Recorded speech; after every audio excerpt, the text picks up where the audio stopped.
Well, the magical season has finally come to an end for the Detroit Lions, and it comes bearing one of the most heartbreaking losses you will ever see in this league.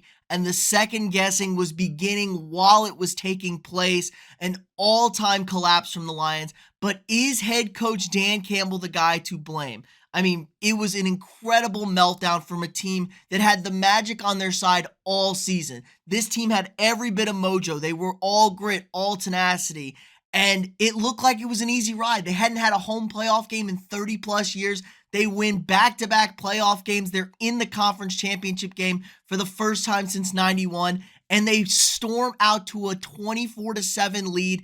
Look like they finally are getting the monkey off their back. Their first Super Bowl appearance in franchise history, a franchise that's been around for all 58 Super Bowls. It looked like it was here. It's never this easy, though. There are no free rides in the playoffs. You got to earn your stripes. And unfortunately for Detroit and the Lions fans, they had to learn the hard way. Look, it was a perfect first half performance from Detroit. 24-7, you are dominating them, running the football, 144 yards rushing, almost 8 yards a carry against the Niners defense that everyone thought coming into this game was a lockdown defense. But then you come out into the second half, and for some inexplicable reason, you just don't run the football. Just 34 yards rushing in the second half. You put it on Jared Goff's shoulders. I mean, Goff has been really good this season, but Jared Goff's not that guy. He's not that guy. And the critical moments came on 2 fourth downs, going for it instead of opting for a 44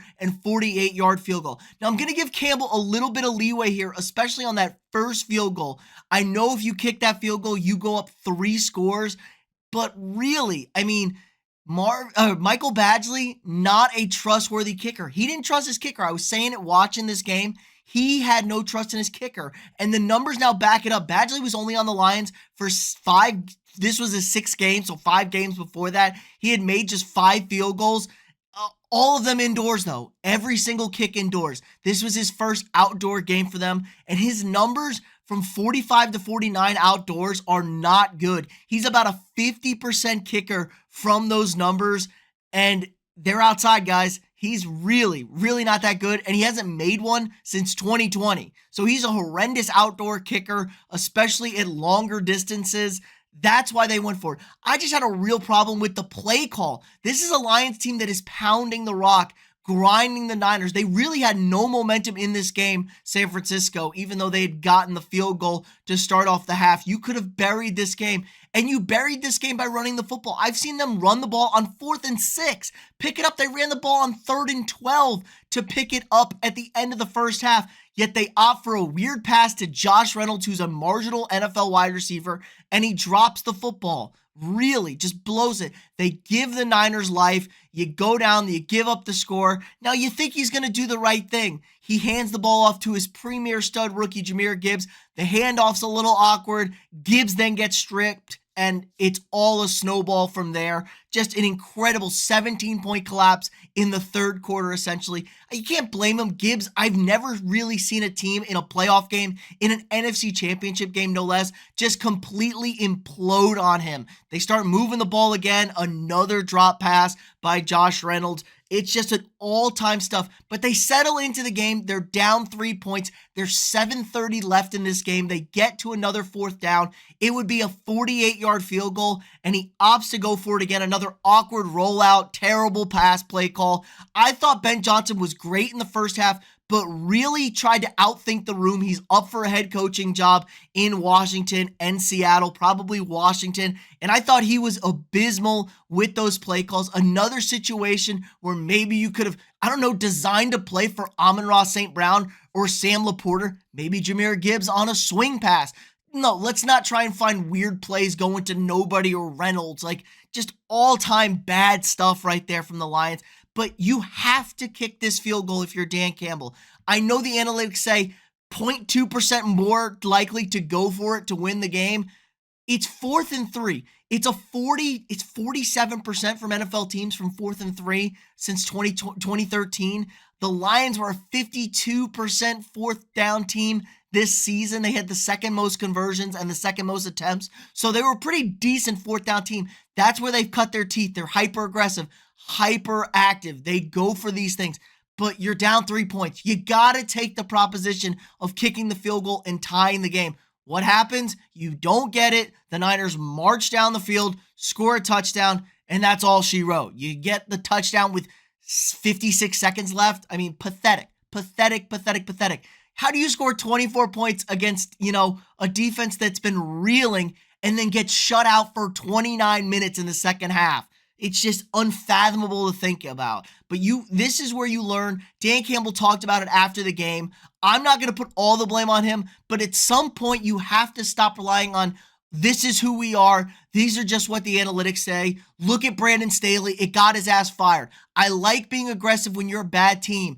I like being aggressive when you're a good team. But you have to have a feel for the game. You have to understand what was going on. Your team is reeling. You got to try and take those points, tie the game up. Maybe your defense can get a stop, maybe hold them to a field goal, get that ball back and have a chance to send the game into overtime or possibly win that game. But in the end, it ultimately flamed out the largest collapse in NFC Championship game history, the largest halftime collapse in Conference Championship game history.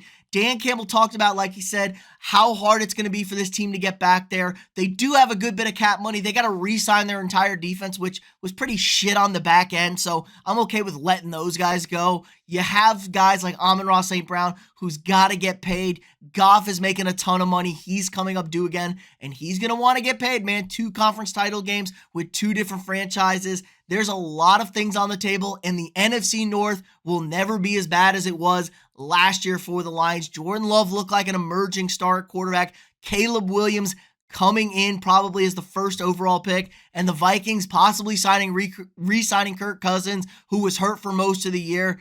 He talked about it. It could be hard to get back in this window. I think there's lots of blame to go around for the Lions. People are confident they're going to be back.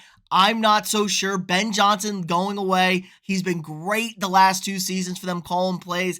He's going to get a head coaching job. What does it look like with a new play caller, Jared Goff, things like that? And that's just, Dan Campbell's not an X's and O's guy. He is a motivator. And sometimes when you get stuck with a motivator, you are highly, highly dependent on your coordinators, like Nick Sirianni in Philadelphia, like John Harbaugh in Baltimore. You rely a massive amount on those guys. And if you don't get the right guys, things just aren't as smooth. Things aren't as good. It can all fall apart. So just an all-time collapse from the Lions. So who do you put the blame on? Is it on Dan Campbell? Are you okay with going for it? Should he have kicked the field goals? Let me know what you guys think in the comments below. If you haven't already, click that like button. Subscribe to the channel. We got new sports content every single day. If you want to support the channel more, click that join button. Sign up for a channel membership. Get lots of membership tiers. Help support me. Allows me to keep making this great content for you guys every single day. You get access to exclusive videos, early access to videos, badges, emojis, things to use in the live stream throughout the season. Again, like, subscribe, and share,